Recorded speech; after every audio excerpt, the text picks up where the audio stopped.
அப்ப எனக்கு பசிக்கும்ல, நான் என்ன பண்றது? உங்களுக்கு பசிக்கும்னா வீட்ல இருந்து எடுத்துட்டு வந்து சாப்பிடலாம்மா. அப்பா உனக்கு தான் வாங்கி தராரு, எனக்கு எதுவுமே வாங்கி தர மாட்டாரு. வாங்கிட்டு வந்தா நீங்க பாசமா கேட்டா தானே வாங்கிட்டு வருவாரு. நீ எப்படி கேட்ப அப்பா கிட்ட? பாப்பா எனக்கு காணு வாங்கி தந்தப்பா, ப்ளீஸ்ப்பா எனக்கு பசிக்குதுப்பான்னு அப்படி சொன்னா அப்படியே டக்குன்னு ஓடி போய் வாங்கிட்டு வந்துருவாரு. நீ கேட்டா டக்குன்னு ஓடி போய் வாங்கிட்டு வராரு, அதே நான் கேட்டா மட்டும் வாங்கிட்டு வர மாட்டாரு. நீங்க எப்படி தெரியுமா கேக்குறீங்க? ஏங்க அது வேணுமா அப்படின்னு கேட்டா அப்பா எப்படி வாங்கிட்டு வருவாரு?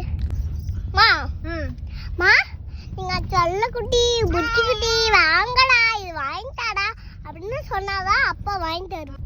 நீ அப்படியே பாசமா சொல்லணும். வேண்டாம் பெரியப்பா சொன்னீங்கன்னா அவரு வாங்கியே தர மாட்டாரு. கரெக்ட் தான்டா. இன்னும் என்ன தெரியுமா பண்றீங்க? வாங்கிட்டு வர வரைக்கும் கொஞ்சிருங்க, வாங்கிட்டு வந்தது அப்படியே முகத்தை முறைக்கிற மாதிரி கட்டுறீங்க. அப்படியாடா காட்டுறேன்? என் மூஞ்சி அப்படியா இருக்கு? ஆமா, பயமா இருக்குன்னா அப்பா பயப்பட மாட்டாரா? கரெக்ட் தாங்க, கரெக்ட் தான்.